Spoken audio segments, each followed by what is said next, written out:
evening, everybody. My name is Perry Allison, and I have been working with the HOP to do some outreach in the community and find some interesting intersections with this wonderful production that we hope you'll all see, the Barbershop Chronicles. And so we have 4 really interesting men from the community, actually 5, because we have a moderator as well from Dartmouth, and I'm going to do my best to introduce them and say their names right. This is Charles Mhlauri. Say it. Mhlauri. Who is a former Zimbabwe soccer coach. He has coached professional teams and developed many players in England, in Germany, in France, and in Turkey. He currently works at Kimball Union Academy and runs soccer camps around New England. If you don't know, one of the things about this play is that these men in these barbershops watch soccer together, so we thought that was a fun theme. He also is the director of coaching for the local Lightning Soccer Club. Brian Cook is a native of Washington, D.C., but has lived in New England for the last 3 years. While he works full-time as a brand manager, his passion for the arts and social impact has inspired his work across sectors, including nonprofit leadership, chairing the board of directors for JAG, if those of you folks know what that is, a wonderful theater company in the Upper Valley. He's also the oldest of 4 boys, so he is no stranger to long afternoons in the barbershop. I'm going to skip over Khalil for a minute. Sean Taylor is actually the real deal. Sean is a master barber who works at the River Valley Club. He's also a campus barber, and he has been in the Upper Valley for about 3 years. He sings in the gospel choir with me, so I knew him through that channel, and he knows everybody. And then Wole, let's see if I can do this one, Ojurongbe, good enough, grew up in Ibadan, Nigeria, and came to the U.S. in 1992. He's lived in Durham, North Carolina, Ames, Iowa, Albuquerque, New Mexico, and Middletown, Pennsylvania, before coming to the Upper Valley. Along the way, he got his MBA from Iowa State and his Master of Arts and Liberal Studies right here at Dartmouth, and he now is the director of the Mouse program. And our moderator is Khalil Abdullah, who is the Muslim advisor and interim multi-faith advisor at the Tucker Center for Spiritual and Ethical Life. He works closely with students to support their diverse cultural and spiritual identities while helping to increase their religious literacy and mutual respect for each other. So that is our panel, and I pass it over to you.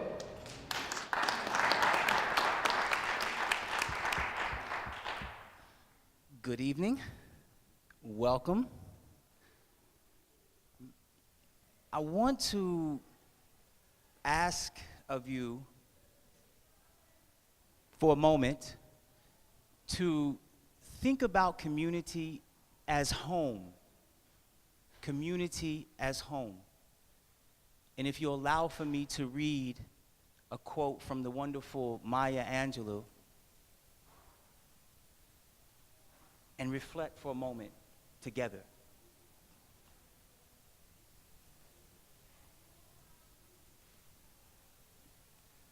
The ache for home lives in all of us. The safe place where we can go as we are and not be questioned.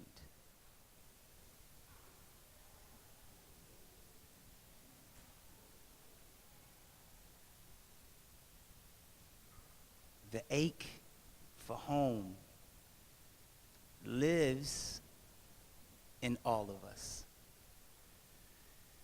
I'm honored to be a listener, a participant in this conversation. I hope that it will feel more like a conversation than anything else this evening.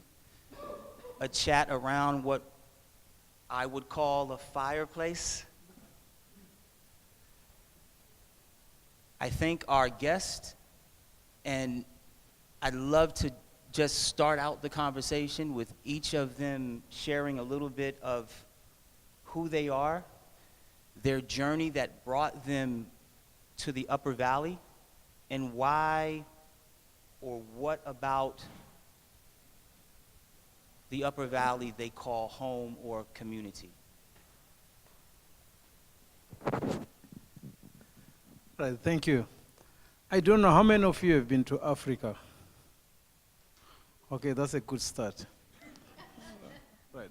So I come from Africa. Zimbabwe is like on the southern part of Africa. We share a border with South Africa. And I grew up in the village.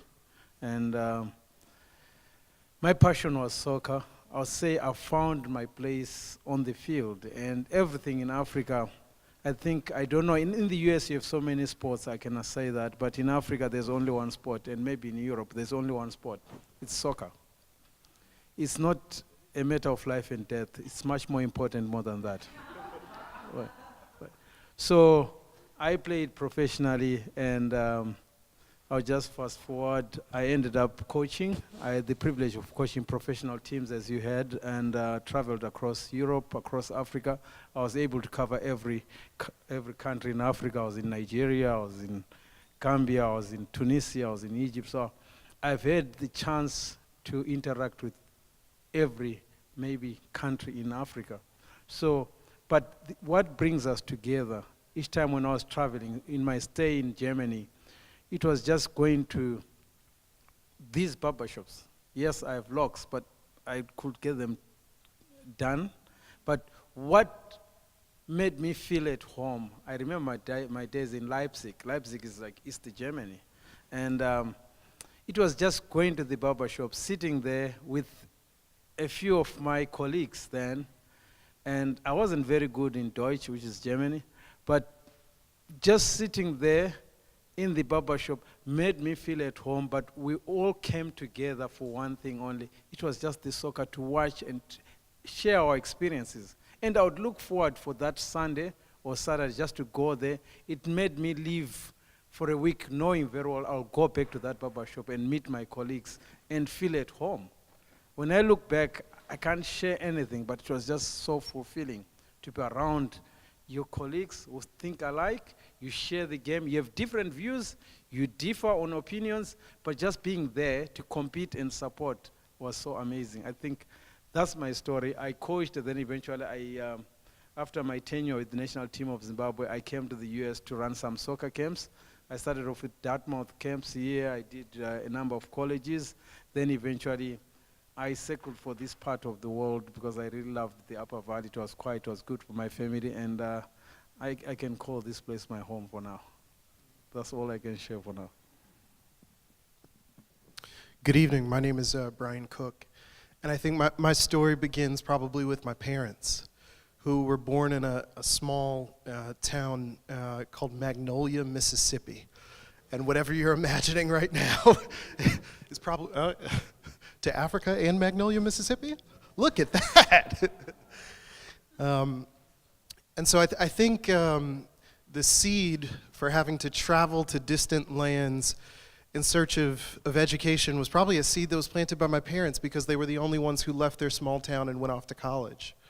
And so my journey to the Upper Valley was about becoming an MBA student here at Tuck. And when I got here, didn't feel like home. I knew the statistics that 3% of graduate students on this campus were black. And yet, there were these older white ladies who would stand out on the green holding up Black Lives Matter signs, chanting and screaming, and there was this immediately this tension. All of my stereotypes about what it would mean to be in this incredibly white, affluent space were challenged by just seeing that. Slowly finding Sean through some of my classmates, and where do we get haircuts?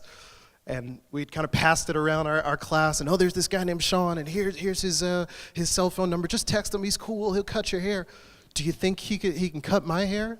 Hair is a very intimate thing, especially in the black community. The pattern of our hair texture, the tightness of the curls, how you cut it, the ability to layer and temper your fade versus the kind of typical cut it all the way down. It's an art. And so to go to a distant place with not many people who look like you, and then to find someone who speaks your same language and speaks the language of your hair, it creates this connection. Those connections grew, and my wife, who works here on campus as the Director of Institutional Diversity and Equity, became a resident advisor at the Lalax House. So students of South American, Central American, and Caribbean heritage. She was born in Guyana, so as a resident advisor, coaching those students, mentoring those students as they were thinking about career opportunities and making space for their community and their expression on campus gave me life. It empowered me as a student, as an MBA student here even, to be able to be in that process of lifting as I climb. So plenty to discuss, but I think that's where my story begins. What's up, everybody?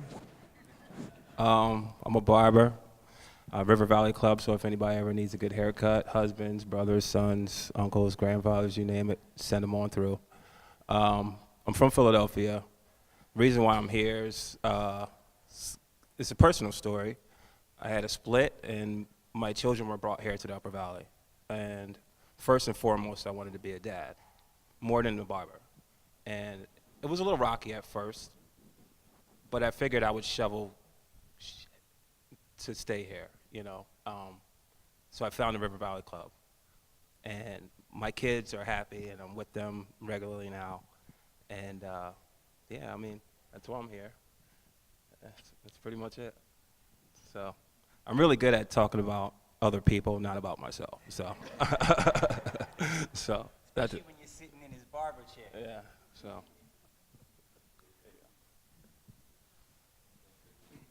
Hello, good evening. My name is Wole. I can't see everybody. Mind if I stand up? And I can see folks, and hopefully I'll speak. Okay. Perry told you I was born in Nigeria in the 60s, and I grew up there, and left to come to the United States in 1992. I've moved around this country a lot. I've probably lived in more states in this country than I did in Nigeria when growing up there. I think for me, moving around the world the way I've done, one thing that has been constant has been confronting the Nigerian stereotype. Wherever you go, there is already a perception of the Nigerian, especially the Nigerian man. I remember there is a joke. I don't know if you guys have heard this joke. Wherever you go in this world, if you don't find a Nigerian, a Jamaican, or a Jew, don't stay there. And invariably, everywhere I've moved to in this world, very soon thereafter, I've either met a Nigerian or a Jamaican or a Jew. It seems to hold up. But the perception of Nigerian men around the world seems to be constant. You know, there's the Nigerian Prince. The movie's out. Are you guys going to go see it? Okay, there's a Nigerian Prince. But particularly, the experience of growing up, as Charles has said, going to the barber shop. My first thought when Perry called me and asked me to be on this panel was, wait a minute, I cut my own hair. How's this going to work? But then I remembered growing up as a child back home in Ibadan. Ibadan was then, I think it still is, the largest city in West Africa. My father would haul us up to the barber shop. It was a trip because I grew up the youngest of 4 boys. And when it was time for a haircut, everybody got in the car and we shipped off to the barber shop, and it was, you know, an afternoon there. As we grew older, that became a little too much of an ordeal, so my father went and bought a pair of clippers, and he became the barber in the family. And that's how I learned to cut hair. And so when I grew up and I moved around, it will take a while before you found someone who could cut your hair, so you learned to cut it. You went in the store and you bought a pair of clippers, and you went home and sat in front of the mirror, and you figured out how to cut the back, you know, by looking in the mirror. So that's a little bit of my story. How did I end up in New England? I was chasing life.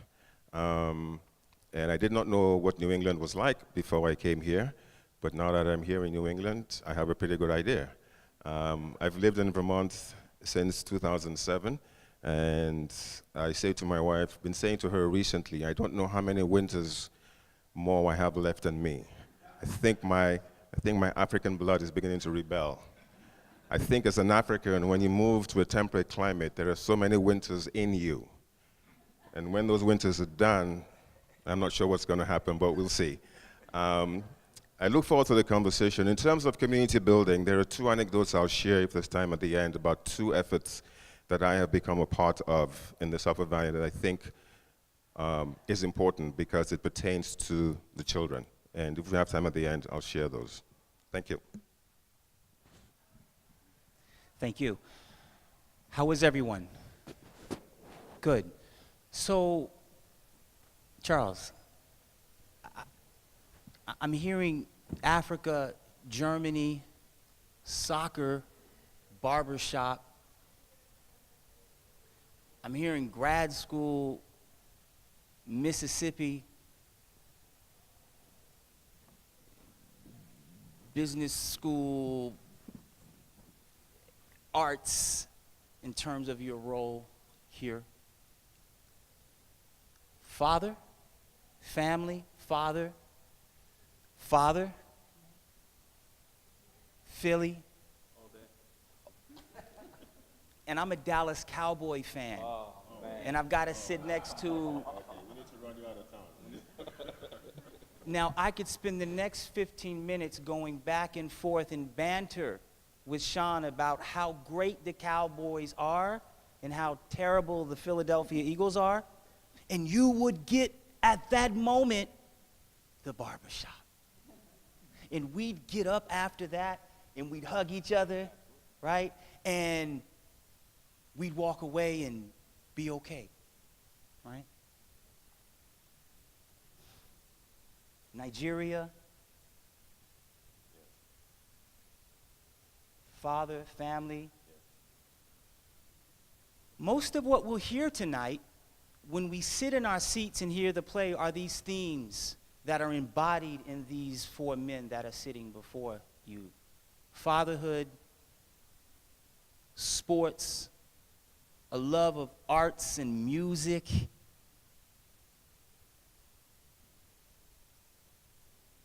I don't know about Philadelphia, but finding home and finding self. Can you tell me about your experience with the barbershop, both growing up in Mississippi and then finding Sean here? I forgot we were switching mics. So I grew up in Washington, D.C., but Mississippi is such a part of my life because my parents made a choice to kind of take us every summer to make sure we were connected to our family and to our roots, right? And in the same way I was describing, like planting that seed of having to sometimes go to distant lands to get great education, in the same kind of way there was a theme of using your gifts and talents to build community and a sense of home wherever you are. And it's absolutely linked to the barbershop and landing in new places and finding something that feels familiar. I'm one of four boys, so there's Brian, Braxton, Brendan, and Brody. They called us the Killer Bees. BR, BR, BR, BR. You could imagine my parents just kind of, Brett, come here. And we'd go to the barbershop, every other week, and all four of us would line up. And we'd be waiting to get in the chair. And so when Perry shared in the intro, no stranger to long afternoons, you'd just sit and wait, and all your brothers would have to get their cuts. But it would feel like, before there was reality TV, that's what was happening in the barbershop. We could buy the latest CDs that were out, and people had what were called bootlegs, and there'd be a CD or DVD guy that would stop by. There'd be kids in the neighborhood who would sweep up hair to make a little extra cash. People would be talking about politics, absolutely about sports, about religion, about politics, like you name it.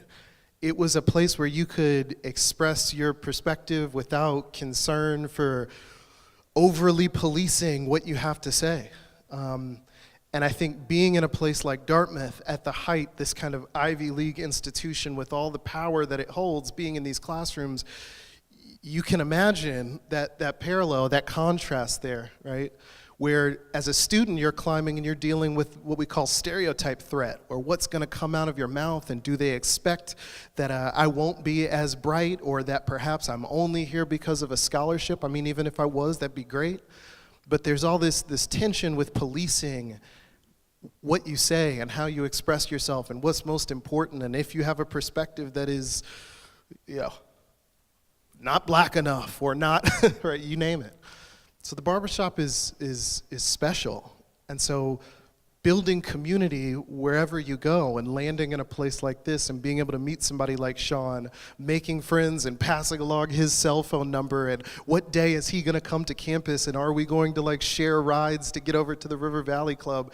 There's so much culture and bonding and connection in that process with all my classmates from different parts of the country, different parts of the world, but sharing in this experience of getting to the barbershop. Pretty special. Can you talk about, from your perspective, how you've seen community grow, whether here on campus or how you have personally discovered community because of your role as barber? Coming to campus once a month, we create a space. It's magic down at the basement of Shabazz. We get people that are from all over down there, a lot of brown kids. And they can't get their hair cut here, but they come to me.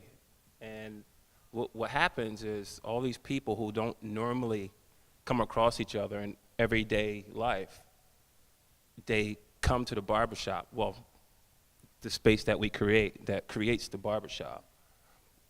And it becomes magic. People talk to each other, different walks of life, community members that come down, students, staff, faculty, and it's great. That's kind of my way of building this community. Well, the community.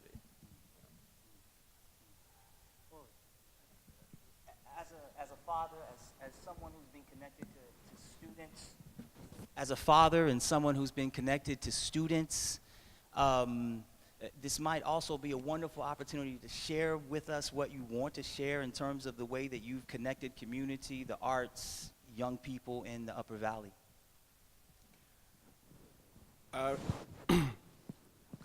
My job as the director of a graduate program here at Dartmouth, part of my job is to conduct application interviews, which are required if you're going to be a part of our program. And I describe it as one of the most rewarding parts of my job because on a daily basis, well, not on a daily basis, once or twice a year when I'm doing interviews, I get to talk to people from all over the world. And one of the things that they ask almost always is, what is the graduate community like at Dartmouth College? Not so much because they have heard that Dartmouth is heavily weighted towards the undergraduate community, but just what is it like to be a graduate student at Dartmouth College? And my job is to explain to them or to convince them or to let them know that there is indeed a strong graduate student community at Dartmouth. And it's easy for me to do because of the way our students, the Mile students at Dartmouth College, the way they welcome whatever students come into the program. We are not one of those programs that has what is referred to as a cohort that go through the program together. They take the same courses semester after semester and graduate at the same time. All our courses are open to all our students. And so it's easy for them to build that sense of community. And so whether it's a student who is arriving from the Ukraine, from Germany, from Zimbabwe, from Brazil, it's easy for them to integrate into that community and become a graduate student at Dartmouth College. And so it's not so much that I have to convince them when I'm speaking to these applicants or potential students. It's rather just telling them, this is what we do. Or, as I say in the movies, it's not what we do, it's who we are. But it's easy for me to do because it works. And I think it's part of the way Dartmouth students in general are able to build a community. One of the questions that I get asked with men of color coming in very soon after is, where can I get my hair cut? It's almost universal. Now I know. Because like I said, I do my own hair myself. If I didn't know before, now I do. But I think for me, it's building community, and for me, the phrase is reaching out. Because regardless of what you're doing and what you're feeling, if you reach out, there are others in your position that can offer suggestions. Charles, can I get you to jump in? Because you work with soccer, you work with sports, you work with children, team sports. Can you talk a little bit about some takeaways as a coach, as a mentor? How do you create a sense of community, team? Right. I think creating a community comes from you sharing something in common. So when we were growing up, first and foremost, you had this intimate relationship with your Baba. So every time you move to a different place or different country, the most basic thing that comes to your mind without thinking is, it happened to me actually. I went and picked up a kid who was coming from Senegal, from Boston Airport. And as we were driving, along the way, he then said, "Can I get someone who can do my hair? Where is the barber shop in this area?" I struggled a little bit because I didn't know whether there was someone who could do his hair, but I researched, then Sean's name was mentioned at that time, and I didn't know about Sean, and I'm glad I met him today. The same thing happened again. Another kid comes in, this time it was a kid from Zimbabwe, stayed at my house for a few days, then some few days along the way, as days went by, he asked the same, "Where can I get my hair cut?" But when you trace the root of that issue, it comes from these intimate relationships that they have with their barber back home. Because where I come from, it's a very close relationship between every person and his barber. And it's something that you look forward to going to once a week. And you're looking forward to doing it because it's something that you believe in and you trust this person that he's going to make you look good, right? When they bring that mirror, you're checking. By the time you walk out of that barber, you're feeling much better, right? And when you come back now, suddenly there are a few other people that are coming from different communities. Now you're in a different country. And this then gives you a platform to start sharing ideas and ideals. When I was, like I've said, in Germany, I really looked forward to going to a barbershop. And when I look at my players in general, there's something that brings them together, like haircuts. Even kids here, when you meet them after a haircut, everyone's like, "Oh, you got a haircut." It's like something so sensitive and nice to appreciate. But the more they talk about that, then they'll be like, who does your hair? And then suddenly it leads to Sean. Then suddenly all we're going to Sean. As we get there, suddenly we are 10 guys from different backgrounds, and we're sitting in there.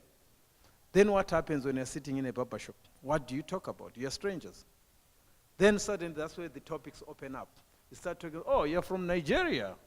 Then suddenly he's talking about Nigeria, he's talking about Philadelphia, he's talking maybe about Manchester, and then we build a relationship. And as the conversation progresses, we start sharing something in common, be it soccer, be it football, be it then the community starts there. The center of that communication now becomes our barber. It takes me back home that the barber shop was like the center of information. And even when I was in London, I discovered the same thing.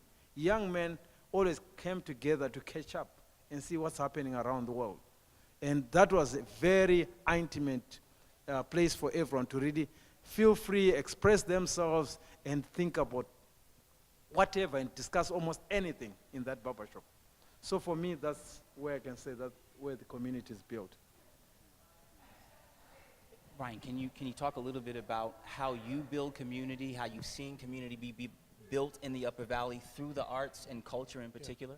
Absolutely. So I have the pleasure of serving as an inaugural chair for JAG Productions, which a few of you hopefully know. It's a powerhouse. We're building this thing. JAG Woo! JAG Productions was a theater company named after Jarvis Antonio Green, who, like myself, was a transplant from the South, moved up from South Carolina to the Upper Valley, worked on some farms, slowly began to build the workings of what could become a theater company, and right now, he is in the Caribbean on a cruise, putting on a production of Lady Day, for the world. And that happened here in the Upper Valley. So when I met Jarvis, much like my reaction to being a graduate student at Dartmouth, how in the world are you going to have a black theater company in the Upper Valley of New Hampshire and Vermont?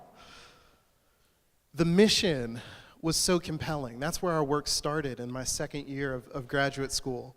We started with this powerful mission that was twofold: to produce dynamic, classic, and contemporary African-American art, but also to serve as an incubator for new works, all in the service of catalyzing a shift to more empathy and compassion and love in our community. Because theater has the power, as I'm sure you all know, because you are here in a theater, hopefully about to see a tremendous production. Theater has the power to challenge us both internally, to have those difficult conversations, to be rattled, to be shaken by characters who are living out their inner turmoil or conflict with their families or friends, what have you, and it gives us a jolt to the chest, to the heart. But it also has the potential for us to bottle that up and take it back home and have conversations with our families, with our friends, right? It allows us to look and have a perspective on other people's lives who may not be in our community or really in our world. And as we see that social media more and more just pumps out a feed of exactly what we want to see, and we all live in our little bubbles, we're in desperate need of things like that allow us to get out of the realities that have kind of been constructed for us, to challenge ourselves and to reach out, to get to know and to see the humanity in others. So I have the pleasure of serving as a chair on the board, and it's been life-changing. It is absolutely beautiful. Wading through the conflict of trying to raise money to build these productions, and yet to be unapologetic about the importance of sharing the African American experience. It's special. And so I'm going to do a shameless plug if that's all right. JAG Fest is about to come up, and we have 30 artists who are coming from all over the country, 30 black artists who are coming to little old Upper Valley to work on their productions. Playwrights, directors, there'll be 4 staged readings. Please go check out jagproductionsvt.com if you get the chance. It should be truly amazing. What's that? February 8th through the 10th. And so it's just been one of the most special parts of building community, because doing something that could be potentially so alienating in trying to scream Black Lives Matter and the importance of the black experience in this community has done exactly the opposite, because of the framing of attempting to build relationship and see the humanity in others. And were it not for spaces like the barbershop and my family, being able to share those intimate moments and bring others into that experience to be in dialogue about it, I don't know that would have happened. Thank you. I think I think we want to open it up. Again, I think we want to try to have as much of a conversation as we possibly can. We have maybe 5. We only have 5 minutes now. So, yes. My children are African American, and when they were little, we started a program at Shabazz Hall that evolved into Dartmouth Association of Children of Color. And sometimes our kids have their hair done there. They frequently had hair days, and students would do the kids' hair. And then we found, actually, when that wasn't working as well, we go to Burlington. We went to Jackie, whose husband's from Nigeria, for a long time. And like once when I went to get the kids, my son was on the roof of her house getting the kids' toys down. So it was definitely that community experience. And now I go to Jackie from Jamaica in Burlington. But one of my thoughts, I hear Sean say that you do a hair day at Shabazz Hall, but I'm really challenged that about 2 or 3 years ago, when the student who was doing that left, it fell apart. And when she comes back and sings with us in the gospel choir, I always ask about it because there continues to be a number of children in the Upper Valley that really need that time. And there was like a play day. Every Monday they had a play time when these families came together. And so I'd like just to challenge those of you who are here at Dartmouth to think about resurrecting that. I can actually answer that. And Dak is coming back, or has come back. There you go. Yeah, it is. It's Dartmouth Association of Children of Color. It's one of the initiatives that I mentioned at the beginning. Sometimes through adversity you find community, sometimes. One of the groups that I had become, that I was invited to become a part of, was formed or started by a gentleman by the name of James Graham. He used to work here at Dartmouth College. He has since left. Jim's wife is Sybil. Sybil is an African American, James is white. They have 2 children, and growing up, their children are now in their teens, and they started to have different experiences at school. And so they wanted to form a little community of other parents in the Upper Valley who have children of color in their family as well. They formed just a little social group, just for the kids to get together and play. But recently, James has not been in touch with Dak, and Dak has started up again, so you'll be happy to know that. And Yes, ma'am. My experience in the greater white American culture is that we're becoming increasingly polarized. And more people just want to hang out with people that view the world the way they do. What's happening in the barbershop? We talk about it all.